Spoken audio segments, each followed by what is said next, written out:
Thank you. I hope you can hear me well. I think so. So very nice to be here with you today. I'm Raphael Gusdorf. I'm in charge of digital transformation in a French leading life and health insurance company.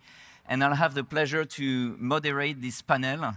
I believe we have a great panel today with three amazing leaders. Pravina Ladva, Fabian Winter, and Steven Zuanella, who will give us their insights on digital transformation at scale in the context of the Global CDO100 Forum. The aim today is to be candid and practical, so we count on you to give some insights that the audience will be able to take back home and to apply in a very natural manner. Maybe to start with that, so we'll be covering 4 topics, hopefully, today. First one will be around pilots, AI, data, and digital, and how do we move at scale. Second one will be how do we make data and AI a strategic pillar of our companies. Third one will be around legacy cloud and operating models. How do we operate in hybrid environments? And the fourth one will be around the customer and societal impact of this digital transformation. So to start with, maybe I can ask my dear panelists to introduce themselves. Pravina, if you want to start. Sure, great. And morning, everyone. It's great to be with you today. And this event surprises me every year on how bigger it gets. So really looking forward to the dialogue. So I'm the Group Chief Digital and Technology Officer for Swiss Re. And great to be here with you today. Thank you very much. Steven, you want to... Yeah, no follow that. Good morning, everybody, and great to see you again. It's becoming an annual ritual now of talking to you all in March every year. I'm the former Chief Digital and Innovation Officer for Generali Group, previously Barclays, Prudential, Bupa, Zurich, RSA. Just think of an insurer I haven't worked for, really, over the past. And I'm now consulting and advising companies on how to scale their digital transformations and AI transformations at pace. My name is Fabian Winter, happy to be here. I'm the Chief Data and AI Officer of Munich Re. Thank you very much to the three of you. Let's dive into our topics. First one is around AI at scale versus what we call pilot mania. To give you a bit of insight, we did a prep call together to start discussing the topics we wanted to share with you. And around this one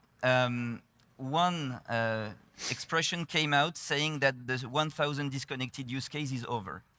I felt it was quite striking as a way to put it. And so we have several fundamental questions. What does AI at scale actually mean today? What is the most important factor that determines whether a pilot becomes a real business capability? Why do you think so many companies still struggle to move beyond the proof of concept, and are we, as an industry, scaling the right things? So maybe I'll start with you, Pravina. You spoke about the importance of the top-down strategic intent, and how do we embed change into operating models, rather than just deploying technology. How do you define scale today?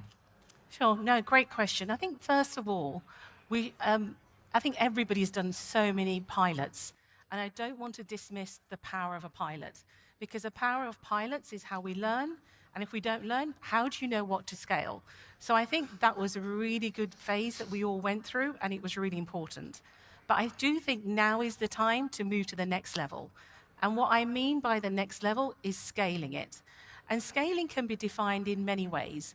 It can be defined by the number of users. So I look at it from a perspective of input and output. So input perspective is usual stuff, number of users, lines of business, countries, processes. That's all really good, because that is a proactive measure. But the real measure of scale is the value you then determine from it. So that's how we think about it at Swiss Re. Scale for us is embedding this technology in our core processes and our core way we do business. And from that will clearly come the value, both internally for us, but more importantly for our clients. So so I think pilots are important, but we do now need to shift gears. Thank you very much, Pravina. Maybe, Fabian, I'll continue with you. You mentioned that there are many AI initiatives at Munich Re that started outside IT. But the moment you industrialize, everything becomes process and infrastructure heavy. Question is, how do you manage this transition? Yes, but maybe before answering that, one point about the pilots also. So I principally agree, it's a challenge bringing that pilots into production. We have to stop early what doesn't work. We have to bring that into a process once a POC was successful. But I also believe that especially in a reinsurance and specialty business model, piloting will not go away. And why is that the case? Because except to target for efficiency gains, in our business models also AI offers also opportunities to increase the quality, for example, in risk taking. And that will stay to a certain extent an iterative process. So therefore, I wouldn't expect that we're not piloting anymore, because it's not just, technology is developing further. We have to iteratively test if technology already fulfills our, for example, underwriting business cases. And then we also have to understand if, for example, even if the technology is providing more data for a certain risk, if that is really an economic advantage. So therefore, and that might be a different perspective on the primary insurance side, but I think on reinsurance and specialty, it's to a certain extent like this. When it comes to how to make how to start the AI journey and how to make it successful, we already in 2014 took the decision that this has to stay very close to business, because at the end of the day, it has to be a combination between technology on the one side, but also subject matter expertise and a quite complicated business model such as a reinsurer.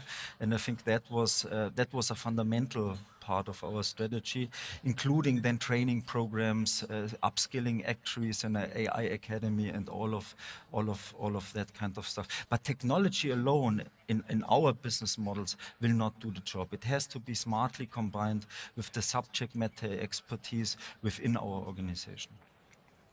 Thank you very much, Fabian. Maybe just saying that you can ask questions. I have 2 iPads, and one is for your questions. For the moment, it's kind of empty. Don't hesitate. We'll share them during the conversation. So happy to read them when they come up. Maybe Steven, you said that there will be a separation between organizations that have prepared their processes, ethics, data foundations to AI in the couple of years coming, from those who didn't. Why is there such a turning point? And how would you, let's say, elaborate on that?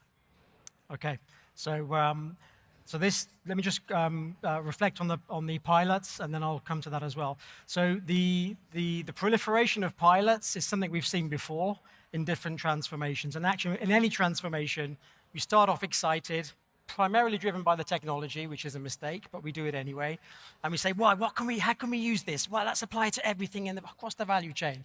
And then very quickly, you start to realize that a lot of these things don't create value, waste time, and don't have the ROI that's required to get over the hurdle for the organization to make it happen. So we're in that process right now. We're maturing as organizations now, and I think you've heard from these 2 speakers around what they're doing in their large organizations. For me, the key is to connect the leadership and strategy of the organization to the technology and the ability of AI. So it's time to move away now from this is what AI can do, and much more around what are the core business problems I'm trying to solve and scale, and how can I reinvent my business? And then you take the funnel, because you do need to test and fail fast. Take the funnel, pick the 2 to 5 ideas in one particular area that you think are scalable, and then put some money behind it. But here's the catch. Piloting is easy. It can be done without management commitment in reality, because you just get on with it, you test, you learn. Committing to scaling is a different proposition, and that requires bold leadership, courage sometimes, and also risk-taking, and ability to fail fast. So I think that's what will distinguish also those organizations that are able to scale against those that are not able to scale so much. And we've got some questions later about the data, but of course, there's no point doing AI unless you've got a very solid data foundation. And that solid data foundation, again, comes down to leadership, alignment with strategy, so you know what data you actually need, cleaning that data, making sure it's available, governance around that data, platforms so you can share the data, and standards so that we're talking the same language. Because one of the biggest failure points in scaling AI is that actually the data is not consistent or coherent, particularly if you're an international organization operating across borders with different regulations and different data sets. So that'll be one of the differences, I think, that'll help those that succeed versus those that will take a little bit longer to succeed. Thank you, Stephen. We have questions coming up. Thank you very much. Several of them actually are really interesting. Maybe starting with one before we move to our next topic is how do you measure adoption for AI within your companies? Maybe very quick answer because we are conscious of the time, but you know, and I think it depends is the answer. So I think for productivity tools, we all use them. So we have a very clear, and I think this is sort of amplifies the question from proof of concept to scaling. So we have a very much a top-driven strategy, which is everybody can use the tools. So we know who's using them, and it's a part of education and adoption. So we have metrics. So we know today that 63% of our organization uses these tools on a regular basis. And our measurement is more stringent than what's out there in the industry. Our goal is to get that up to 80 to 85% by year end. So we're absolutely on track. So it's providing the tools, providing the education, taking the fear away from these tools, and then measuring it and helping and finding out why people aren't using it. Any reaction? I mean, it's more of the same. So it's more around how many customers are using, interacting with our AI activities, how many staff are using it internally for their own productivity levels, how many new propositions have we developed that are able to then be scaled, and then there are plenty of metrics, but we want to get to scale on a few of them rather than trying to do too many. Great.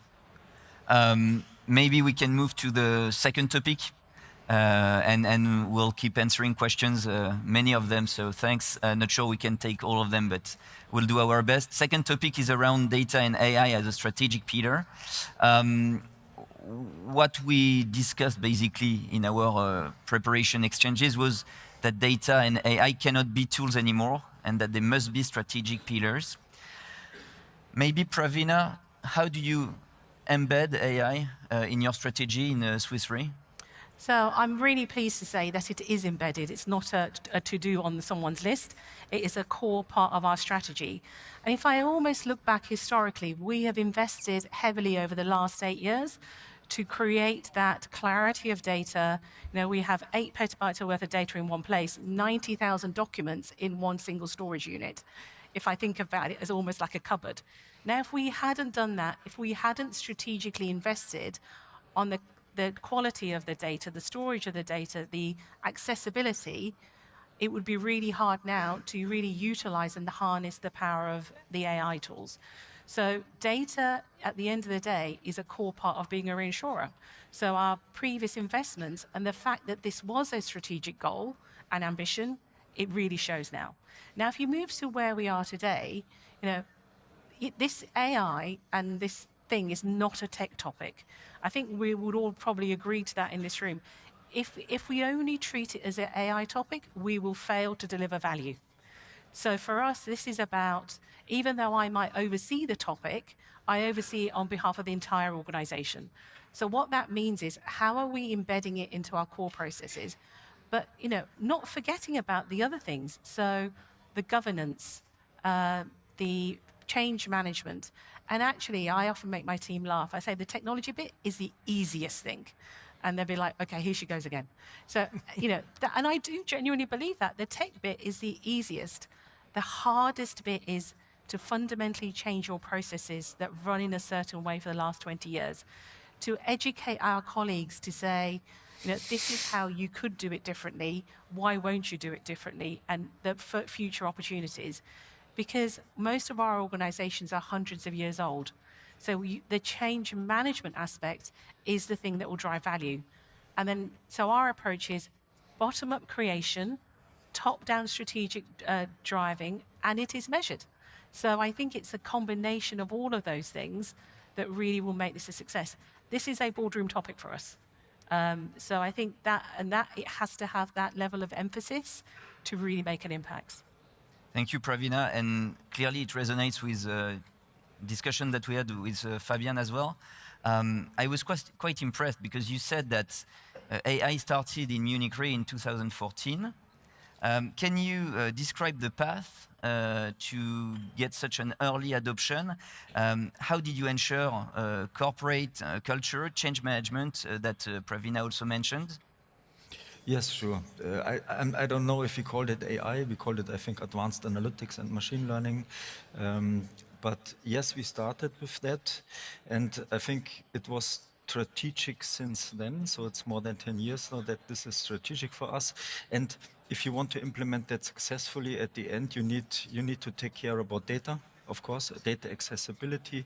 And here large language models since 2 years, I would say, also offer us, especially in our business model, to use much more of unstructured data, which was more or less a closed door before, because the old generations or the former generation of language models were not a good tool to extract information out of unstructured data.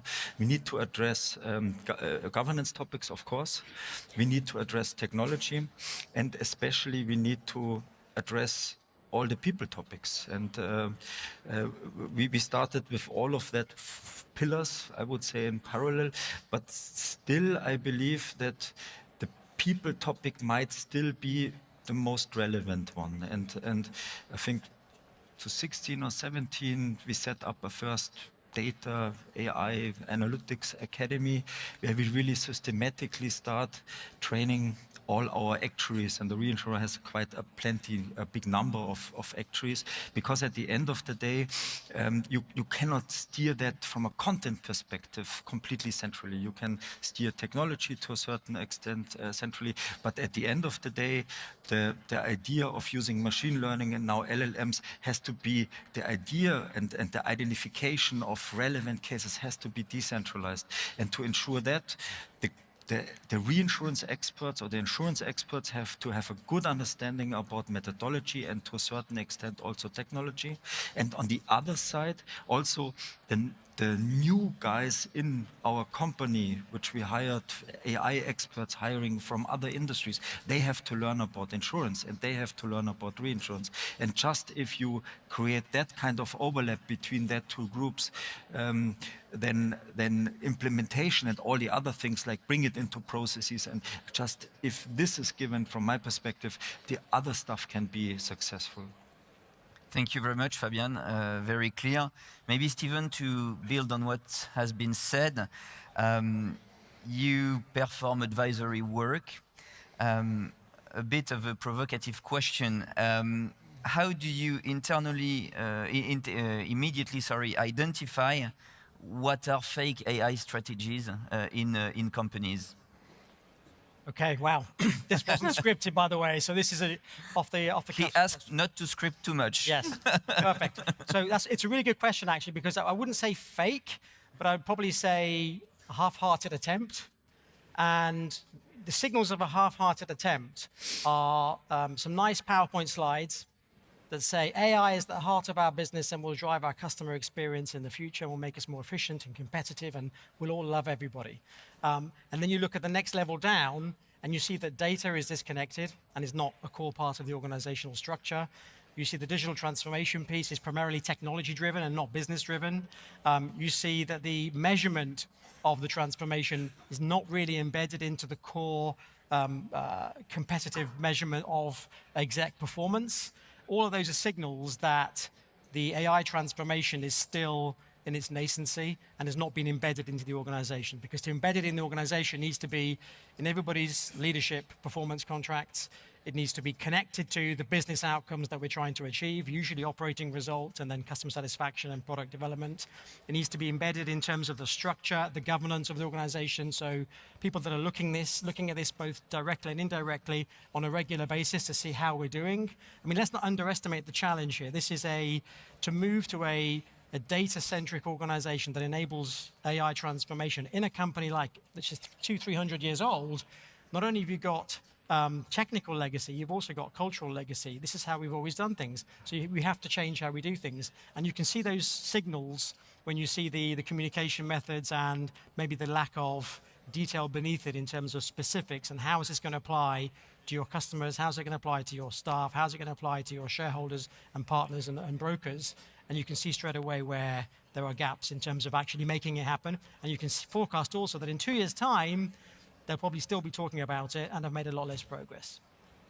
Thank you very much. We have plenty of great questions. I hope our exchanges are answering, because obviously we won't be able to take all of them.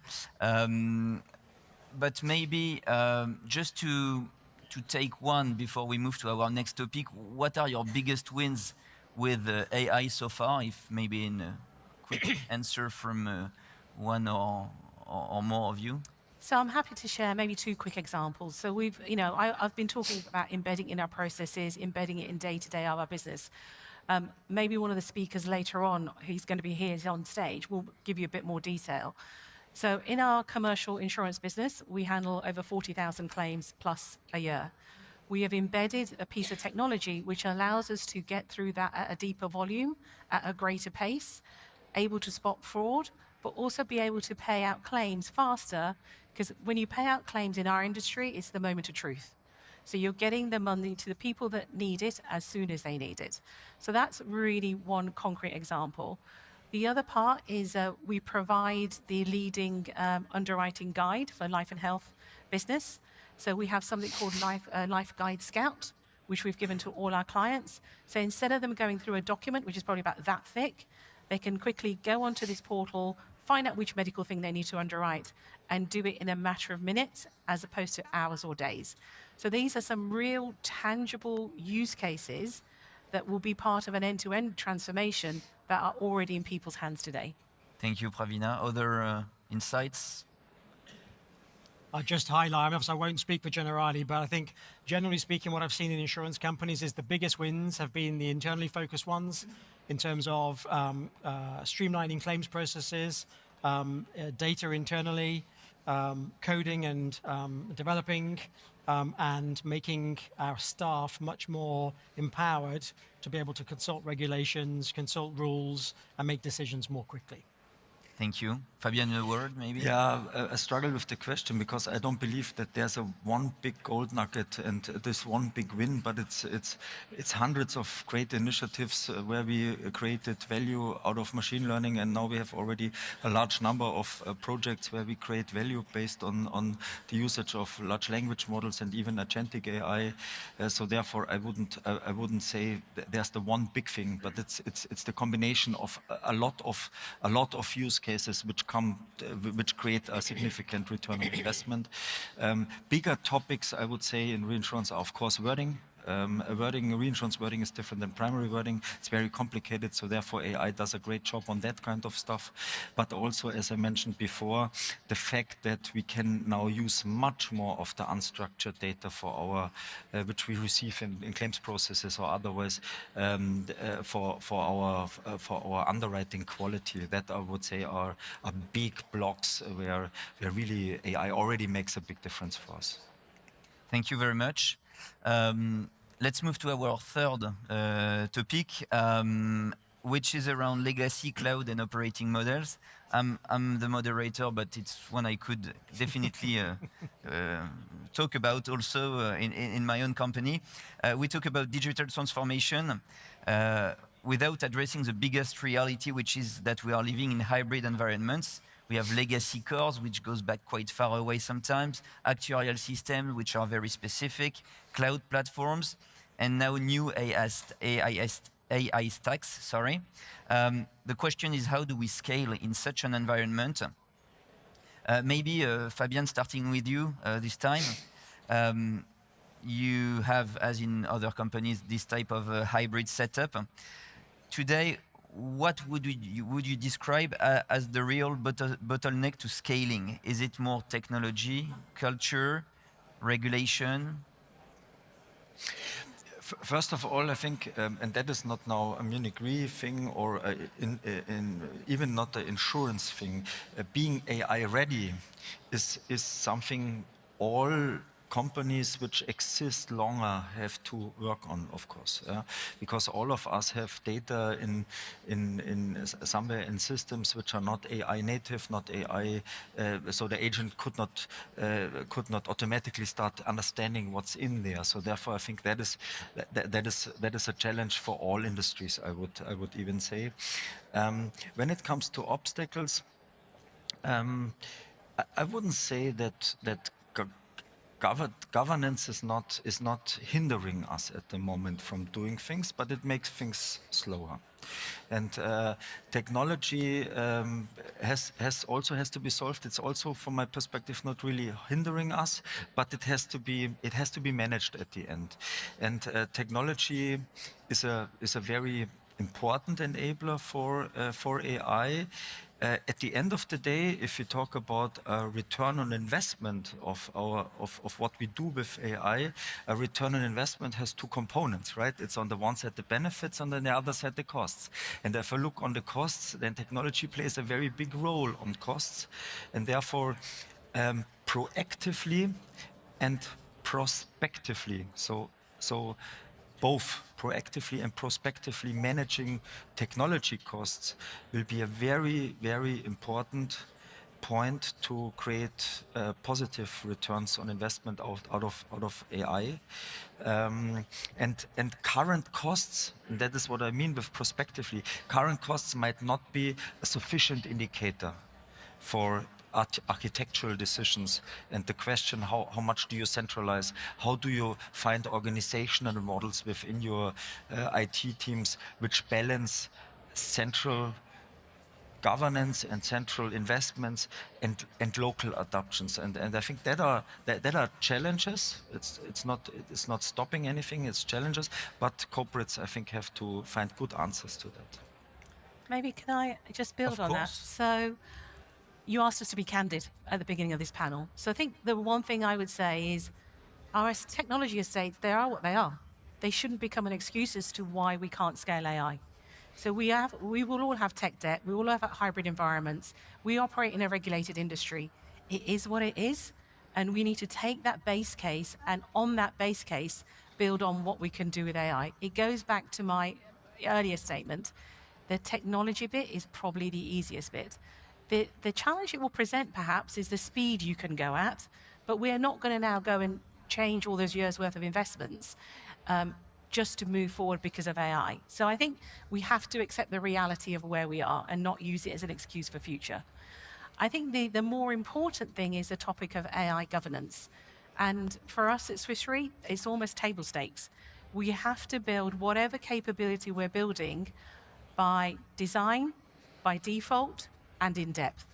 And without that, you can't have anything else, because we have digital trust with our clients. And if you don't have that security element, the way we're building and making it part of your day-to-day processes, then it's going to be hard to scale it. So I think sometimes people will go, oh, we've got this new fancy toy, now we've got this governance, it's going to slow us down. I have a very different view. We need to embrace that so that we're in control of what we are deploying, what we are using, and how we are using it. So I think it's taking AI governance and the legacy question as a positive to where we need to get to, as opposed to hindrances. Clear. Thank you, Pravina. Very clear. Stephen, maybe to build on that, during our preparatory discussions, you warned that organizations that haven't properly prepared processes, ethics, data foundation will fail. What are the early warning signals that you could describe that could confirm this sort of prophecy? So, I mean, we'll link this to the legacy topic because it is linked. So legacy is not going away, and as Pravina said, you're going to have to live with it and get on with it. And all the exciting stuff happens in the cloud. You're going to have to do the bridge and make that work. So if those processes to bridge are not there, that's a signal that I wouldn't say fail because that's a big word, but it's going to slow you down massively and you're not going to get there. If the governance is not set up to be able to handle the AI outcomes and processes, which do need to be governed because there are risks, that's a clear sign again of a company that's going to be slowed down and potentially fail in terms of the transformation piece. And then probably also if the data, and we talked about this earlier on, if the data is not aligned and is not strategically embedded in the organization through processes, through governance, through structures, through platforms that are standardized, that's also another risk that actually the scalability is going to be challenging.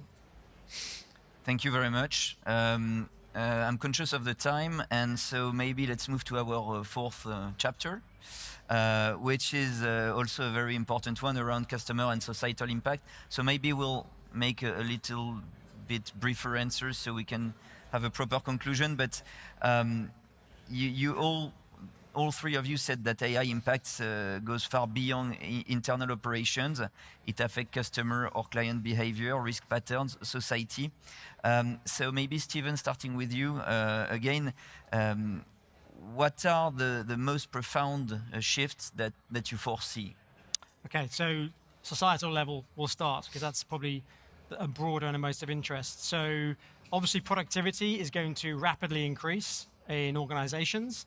That will bring with it, by the way, a risk as well of some jobs being highly productive and some being less productive. And we may see a new divide in terms of the AI divide of those who are enabled and those who are less enabled. So it's really important that everybody gets on this bandwagon now.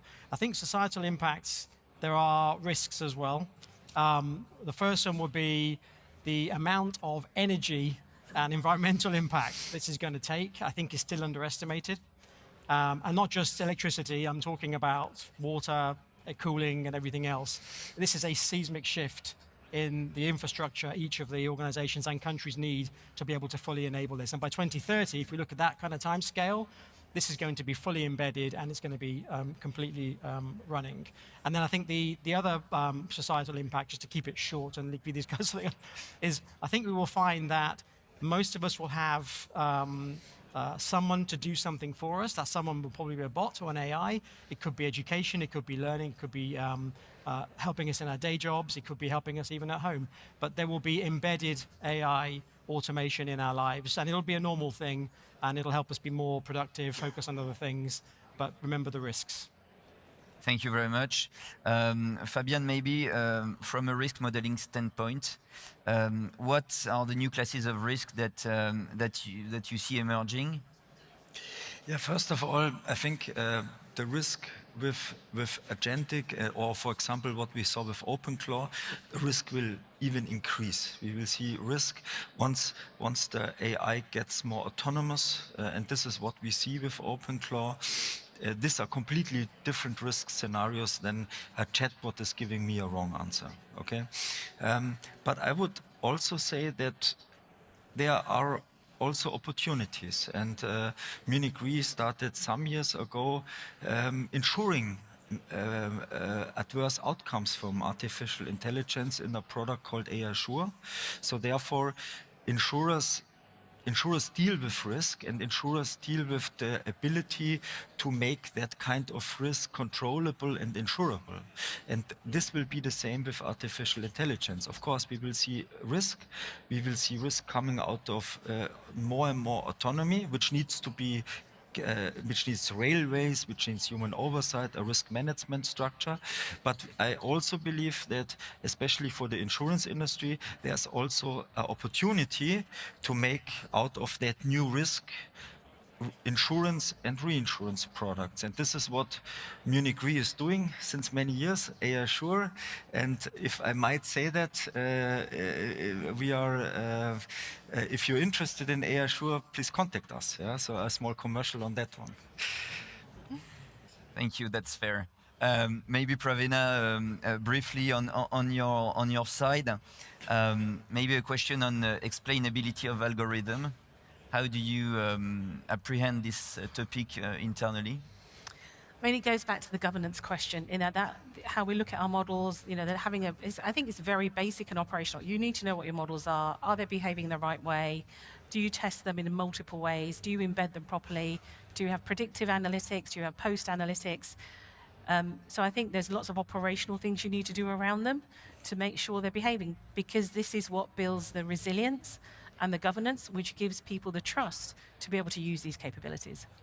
Just one comment actually on trust, because Sure. I think it's a really big impact society and for our industry. Our industry is built on trust, and actually trust is the one thing that could be denigrated if we're not careful by 2030, 2035. Who's going to know what's real, what's not real anymore? So it's really important to double down on how you build and maintain that trust with customers, agents, brokers going forward, because that will be a big challenge, I think. Yeah, for sure. Thank you very much, Stephen. We are reaching the end of this panel. Thank you very much for the very numerous questions that we received, and hopefully you got several answers to them during the conversation. Maybe as a conclusion, and we got great insights from the three of you. Thank you so much. Maybe as a conclusion for the audience, what would be, if you had one call to action to give, what would it be? I don't know who wants to start. Yeah, I mean, I think the one thing I would say is get excited about what AI can do for you, for your business, and not about the AI widget itself. And ultimately, make it happen. It's not going to be easy. It's going to be hard to scale, but it fundamentally will make a difference. Thank you, Pravina. Stephen? You can tell we didn't practice this because that was exactly my answer.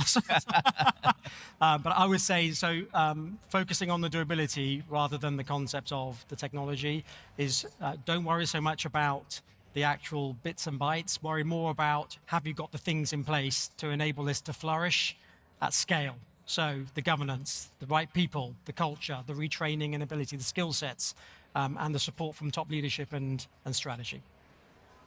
I would say AI will disrupt our industry, or at least significantly influence our industry. We have to invest in that, but we should not forget the people. Thank you very much. Thank you to the three of you. I hope you enjoyed this conversation as much as I did. Well, I'll conclude saying that I think you got great insights, and hopefully you can take them back to your home companies, and all the best with AI for all of us, let's say. Thank you very much. Thank you. Thanks.